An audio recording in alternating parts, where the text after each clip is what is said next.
266장 찬송입니다.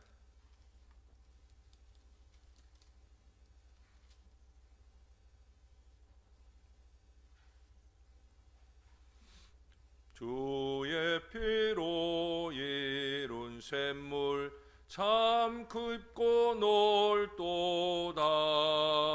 구원하는 그 신능력 다 찬송할지라. 찬송하세 주의 보혈 그 샘에 지금 나가. 죄에 깊이 빠진 이 몸 그 피로 씻어 맑히네. 죄악 세상 이김으로 거룩한 길 가는 나의 마음 성전 삼고 주께서 계시네. 찬송하세 주의 보혈 그 샘에 지금 나가. 죄에 깊이 빠진 이 몸 그 피로 씻어 맑히네. 주 예수를 깊이 아는 놀라운 그 은혜. 하늘나라 즐거움이 매일 새롭도다. 찬송하세 주의 보혈 그 샘에 지금 나가. 죄에 깊이 빠진 이 몸 그 피로 씻어 맑히네. 찬송하세 주의 보혈 그 샘에 지금 나가. 죄에 깊이 빠진 이 몸 그 피로 씻어 맑히네. 아멘. 그 다음 찬송 한 장 더 합니다. 267장 찬송입니다. 주의 확실한 약속의 말씀 듣고 주만 믿으면 구원을 얻으리라. 할렐루야 할렐루야. 내가 예수를 믿어 그의 흘리신 피로 내 죄 씻었네.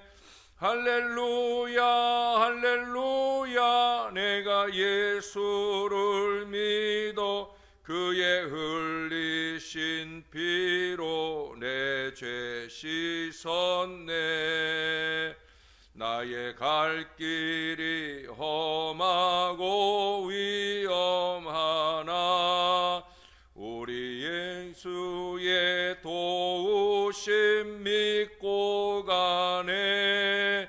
할렐루야 할렐루야. 내가 예수를 믿어 그의 흘리신 피로 내 죄 씻었네.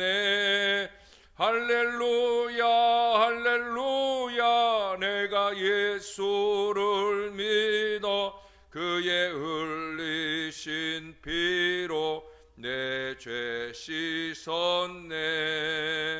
주의 보좌에 천사들 둘러서서 우리 구주를 높이어 찬양하네. 할렐루야 할렐루야.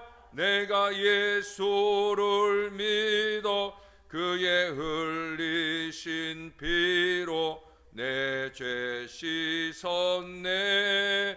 할렐루야 할렐루야.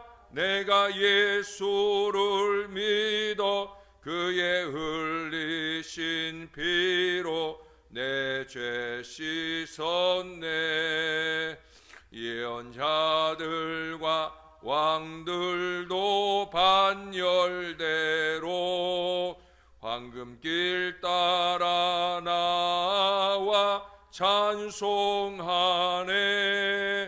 할렐루야 할렐루야 내가 예수를 믿어 그의 흘리신 피로 내 죄 씻었네. 할렐루야 할렐루야 내가 예수를 믿어 그의 흘리신 피로 내 죄 씻었네. 우리 모두 다 그 반열 뒤따르며 함께 즐거운 찬송을 부르리라. 할렐루야 할렐루야 내가 예수를 믿어 그의 흘리신 피로 내 죄 씻었네. 할렐루야 할렐루야 내가 예수를 믿어 그의 흘리신 피로 내 죄 씻었네. 아멘. 기도하겠습니다. 좋으신 아버지, 은혜를 감사합니다. 참으로 주님의 크신 은혜를 감사합니다. 우리 아버지 하나님께서 독생자 예수 그리스도를 우리 위에 이 땅에 내려보내 주시고 기꺼이 십자가의 모든 고통을 당하심으로 우리의 죄 씻음 받을 은혜의 보장을 허락해 주시니 감사합니다. 정말 많고 많은 사람들 중에 우리를 부르시고 구원해 주신 이 세상 그 어떤 것과도 비길 수 없는 이 큰 은혜를 우리에게 주신 것 너무 감사합니다. 할렐루야 할렐루야. 정말 입이 부르트도록 그렇게 찬송하고 영광을 올려드려도 부족한 은혜인 줄로 믿습니다. 그래서 새벽을 깨우고 우리의 첫 새벽 첫 언어로 열심 있게 찬양하며 주님께 영광을 올려드립니다. 우리의 찬양이 진실한 찬양이 되도록 주님이 기뻐 받으시는 보은하는 찬양이 되도록 우리를 늘 붙들어 주시옵소서. 우리의 삶을 통해 주님의 은혜를 세상 가운데 드러내며 사는데 부족함이 없도록 그렇게 더 겸손히 더 순종하며 사는 하나님의 사람들 될 수 있게 주님 우리를 붙들어 주옵소서. 오늘도 주님의 말씀을 듣겠사오니 주님 우리의 마음을 활짝 열어 주시옵소서. 감사합니다. 예수님 이름으로 기도합니다. 아멘. 오늘도 아모스서 2장의 말씀으로 갑니다. 2장 오늘은 6절에서 마지막 16절까지의 말씀입니다. 여호와께서 이와 같이 말씀하시되 이스라엘의 서너 가지 죄로 말미암아 내가 그 벌을 돌이키지 아니하리니 이는 그들이 은을 받고 의인을 팔며 친 한 켤레를 받고 가난한 자를 팔며 힘없는 자의 머리를 티끌먼지 속에 발로 밟고 연약한 자의 길을 굽게 하며 아버지와 아들이 한 젊은 여인에게 다녀서 내 거룩한 이름을 더럽히며 모든 제단 옆에서 전당 잡은 옷 위에 누우며 그들의 신전에서 벌금으로 얻은 포도주를 마심이니라. 내가 아무리 사람을 그들 앞에서 멸하였나니 그 키는 백행목 높이와 같고 강하기는 상수리 나무 같으나 내가 그 위에 열매와 그 아래에 뿌리를 진멸하였느니라. 내가 너희를 애굽 땅에서 이끌어내어 40년 동안 광야에서 인도하고 아무리 사람의 땅을 너희가 차지하게 하였고 또 너희 아들 중에서 선지자를 너희 청년 중에서 나신인을 일으켰나니 이스라엘 자손들아 과연 그렇지 아니하냐. 이는 여호와의 말씀입니다. 그러나 너희가 나실 사람으로 포도주를 마시게 하며 또 선지자에게 명령하여 예언하지 말라 하였느니라. 보라, 곡식단을 가득히 실은 수레가 흙을 누름같이 내가 너희를 누르리니 빨리 다름박질하는 자도 도망할 수 없으며 강한 자도 자기 힘을 낼 수 없으며 용사도 자기 목숨을 구할 수 없으며 활을 가진 자도 설 수 없으며 발이 빠른 자도 피할 수 없으며 말 타는 자도 자기 목숨을 구할 수 없고 용사 가운데 그 마음이 굳센 자도 그날에는 벌거벗고 도망하리라. 여호와의 말씀이니라. 아멘. 지난 주간 제가 안식하면서 제가 가진 기도의 제목은 딱 하나였어요. 뭐였냐면 똑바로 걷게 해주세요. 똑바로 서게 해주세요. 특별히 강단에 섰을 때 똑바로 서서 말씀을 증거할 수 있도록, 예배를 인도할 수 있도록, 이 한 가지 기도 제목으로 한 주간을 계속해서 기도하면서 지났어요. 수요일 오전쯤 되었을 때 이전보다 더 많이 아팠어요. 그때 허리가 보통 이 오른쪽으로만 제가 주로 아픈 편인데 그날은 허리 가운데까지 막 끊어지게 아파서 이게 한 발 한 발 걷는 것도 힘들어서 이제 아내를 의지하고 그렇게 제가 지난주 수요일 이번 주까지도 계속해서 다니고 있는데 영등포의 한의원 한 군데를 소개받아 가지고 그래서 지난주 수요일 정도가 이제 한 보름쯤 되는 때 한 10번 정도 갔을 때인데 그때 이제 수요일 오전에 이제 그렇게 아픈 가운데서 이제 오후에 한의원에 갔다가 나왔는데 나오면서 이 허리 가운데 아픈 통증들도 다 사라지고 그리고 이제 어느 정도 이제 많이 나아지게 되었어요. 그래서 아내가 저기서 차 타고 차를 가지고 이제 저를 태우러 오는데 내가 아내 앞에서 일부러 똑바로 걷기도 하고 또 허리를 앞으로 숙였다가 뒤로 젖혔다가 하는 모습을 보여주니까 아내가 눈이 땡그레지는 거예요. 하나님의 은혜가 큰 거죠. 하나님이 가장 극심하게 아픈 순간을 지나면서 건강하게 잘, 물론 지금도 뭐 완벽하진 않은 거고요. 또 이 고관절 관절염이라는 게 이 주기가 있더라고요. 지금까지 지내보면 몇 년 동안 제가 계속 보면 아팠다가 좀 나아진 듯 하다가 아팠다가 좀 나아진 듯 하다가, 근데 지금 그 나아진 듯 하는 정도가 그동안 지난 한 1, 2년 사이에 가장 좋은 상황으로 나아진 것 같아요. 그래서 물론 또다시 또 아픈 주기가 올 수도 있겠지요. 그래도 저는 어떻든 두 가지를 요즘 열심히 증거하고 다녀요. 첫째는 하나님이 만져주신, 치유는 다른 거 없거든요. 하나님이 만져주셔야 되는 거고요. 또 한 가지 은혜는 그 한의원을 제가 사람들에게, 제가 기회가 되면 사람들에게 제가 선전해 줍니다. 뭐 그 원장님한테 내가 뭐 받은 거 없어요. 근데 내가 거기서 직접 처음 가서 조금씩 그분은 계속 물어요. 첫날부터 계속 묻는 게 뭐냐면 한의원에 갈 때 통증이 열이라고 하면 지금은 몇쯤 됩니까? 라고 물어요. 그런데 한 일주일 안에 제가 손가락을 3개 꼽았고, 그 다음에 일주일 지나면서 또 3개를 꼽았고, 그리고 지난 주간에 이제 3개를 더 꼽아서 이번 주에도 지금 제가 이제 일주일에 한 3번 내지 4번 가는데 어제도 또 물으시더라고요. 그래서 어제도 또 손가락 3개 꼽고 지금은 이제 한 10% 정도, 그 정도 남은 것 같다라고 해요. 물론 거기는 약침을 놓기 때문에 이제 침 한 번 맞는 값이 비싸요. 다른 한의원보다. 물론 요 시기를 이제 지나고 약침을 멈추고 일반 침을 놓기 시작하면 다른 데하고 똑같겠지만, 그러나 이제 약침을 맞는 동안에는 침값이 비싸요.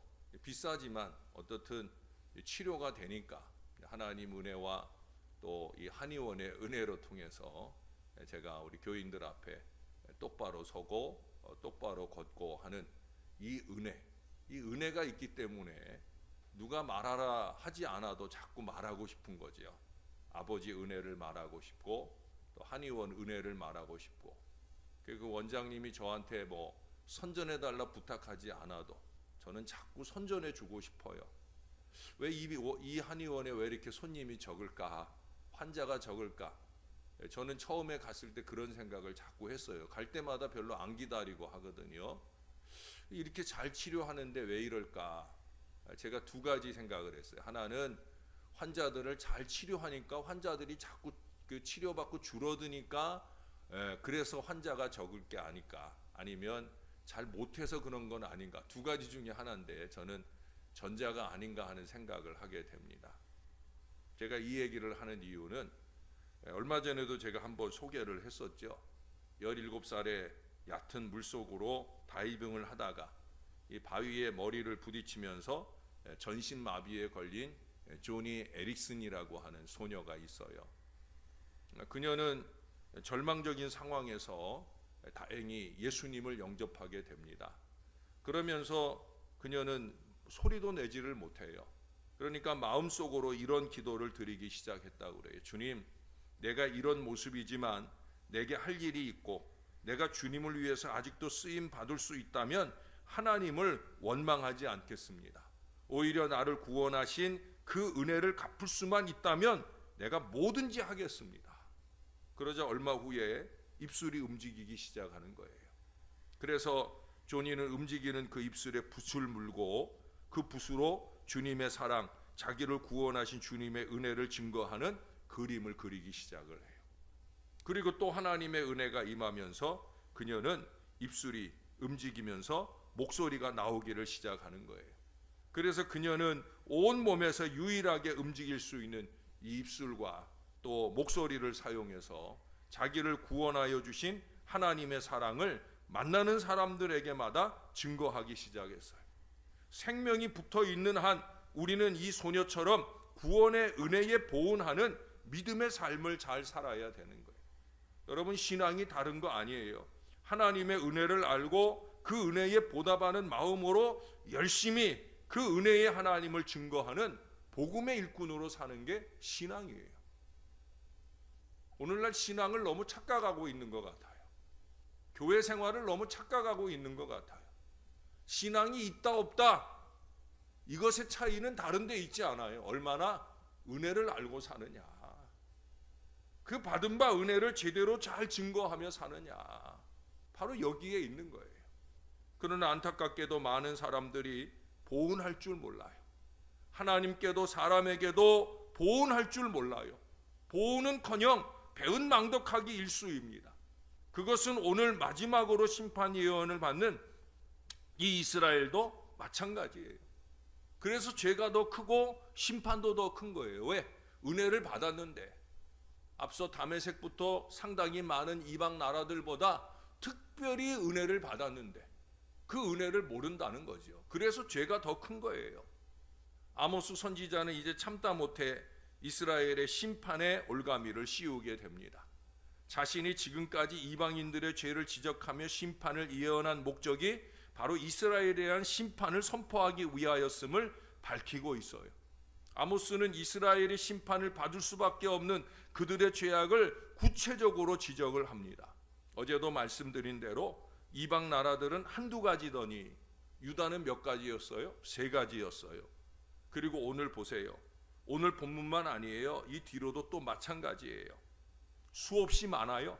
오늘 본문 안에서만 크게 줄여서 4가지, 나중에 12절의 언급까지 보면 적어도 5가지, 아니 그 이상을 나열하게 됩니다. 왜 그럴까요? 그만큼 믿는 자의 죄를 엄히 물으신다는 거예요. 그것도 배은망덕의 죄가 가장 큰 것임을 우리들에게 보여주는 거예요. 여러분, 은혜를 좀 잊지 마십시다.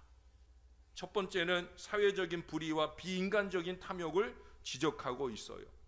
6절 하반절에 보면 타락한 재판관들은 무죄하고 가난한 사람들을 뇌물 때문에 탄압하고 학대했어요.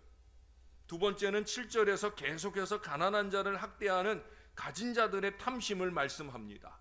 가진 자들이 힘없는 가난한 자들을 착취의 대상물로 삼았고 놀이객감 정도로 취급했다는 거예요. 언제나 이 탐심이 문제예요. 탐심이 죄를 끊임없이 더하는 거예요. 그래서 우리 며칠 전 수요일 저녁에 봤잖아요. 데모데전서 6장 9절에 보니까 어리석고 해로운 욕심이라고. 어리석고 해로운 욕심이에요. 자기에게도 해롭고 공동체엔 더욱더 해로운 것이 바로 욕심입니다. 어떤 인생이든지 욕심을 부리기 시작하면 공동체를 어지럽게 하는 거예요. 자기에게 해가 되는 일을 하는 거예요. 세 번째는 도덕적으로도 심히 부패하여 하나님의 이름을 더럽혔다고 말씀을 해요. 아버지와 아들이 한 창녀와 관계를 갖는 그런 난잡한 성행위의 가증스러운 모습을 보여요. 이것은 하나님의 거룩한 이름을 모독하는 일이라는 거예요.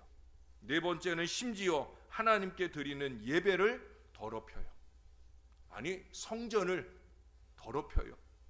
하나님 앞에 예배하는 자리, 그 성전에서 온갖 타락의 모습으로, 인간적인 모습으로, 세속적인 모습으로 성전을 더럽힌다는 거예요.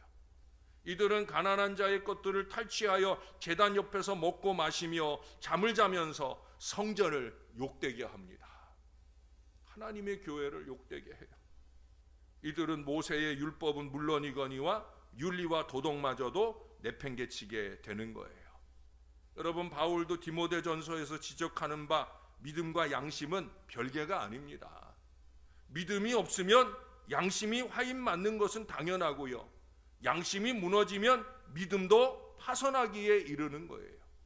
사랑하는 여러분, 우리는 신앙 백성입니다. 신앙 백성답게 바르게 선하게 살 수 있어야 된다는 거예요. 마지막 때 보여주는 이 세상의 모습처럼 살지 말고 지극히 거룩한 믿음 위에, 지극히 거룩한 믿음 위에 저와 여러분의 믿음을 세울 수 있어야 된다는 거예요.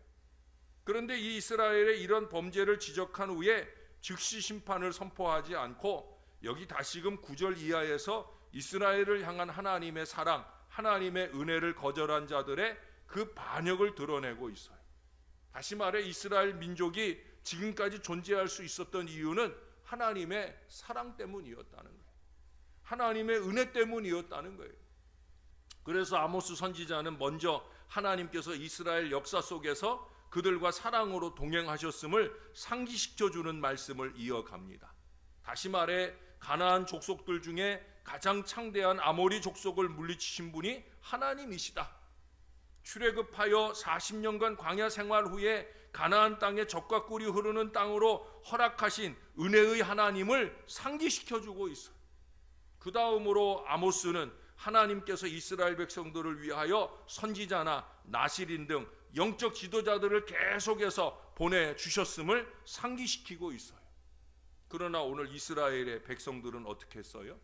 이 같은 하나님의 사랑에 보답하기는커녕 하나님이 특별히 세운 나실인을 유혹하여 서약을 깨뜨리고 술을 먹게 하였고, 게다가 예언자들에게 예언을 하지 말도록 종용까지 하고 있는 모습을 보였더라는 거예요.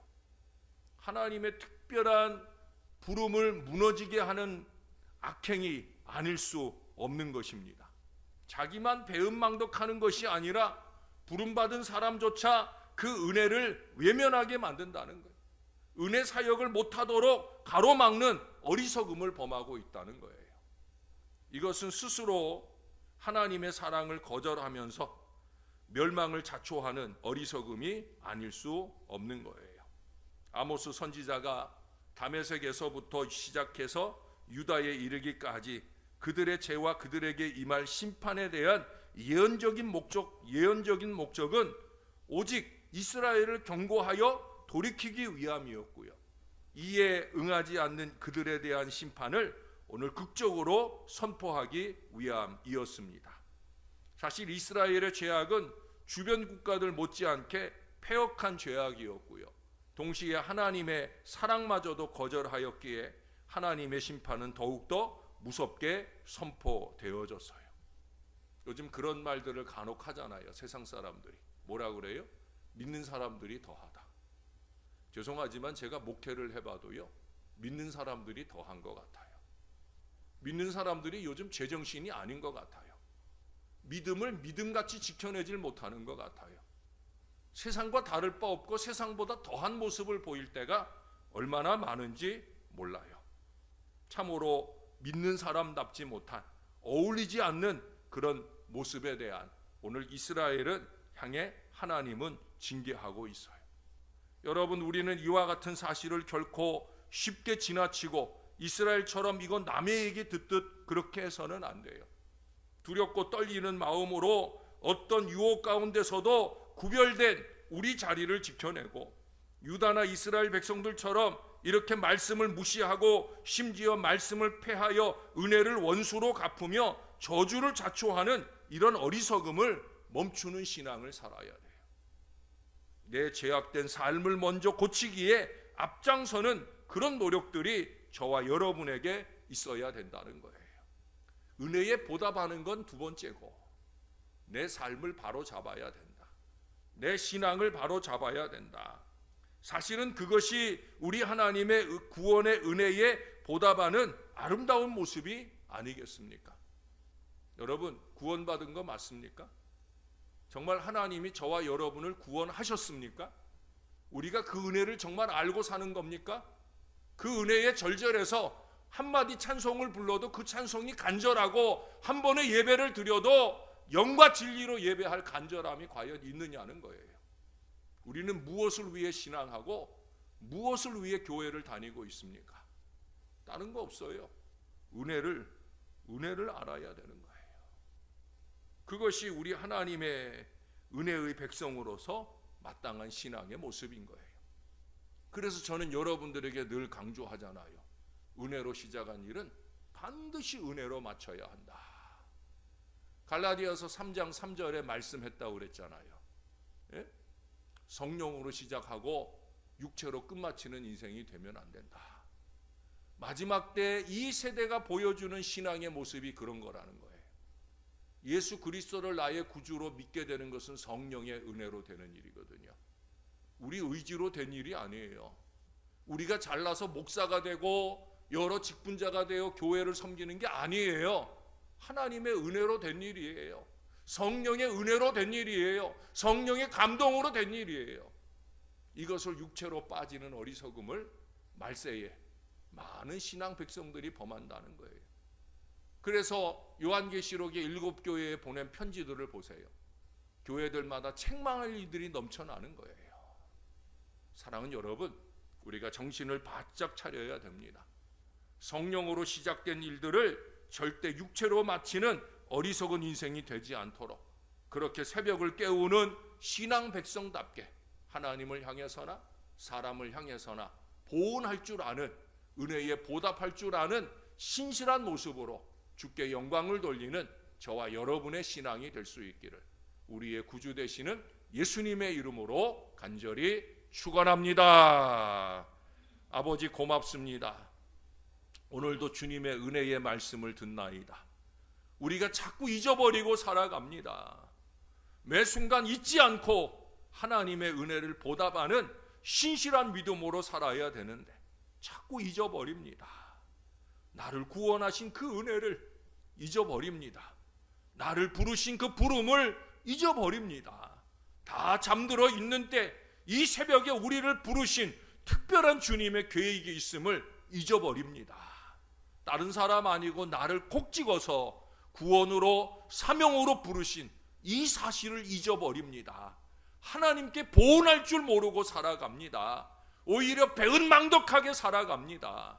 하나님, 정신 좀 차리게 해주세요.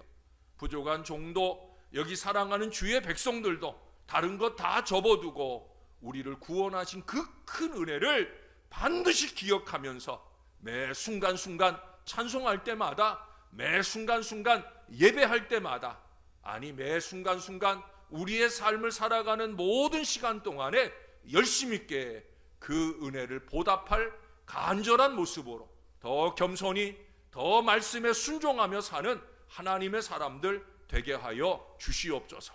하나님의 영광을 위하여 나를 부르신 것을 잊지 말게 도와주시고 그 은혜에 합당하도록 살아내는 온전한 신앙의 백성 될 수 있도록 성령으로 기도하며 성령으로 끝마칠 수 있는 믿음의 백성으로 살아낼 수 있도록 주님이 도와주시옵소서.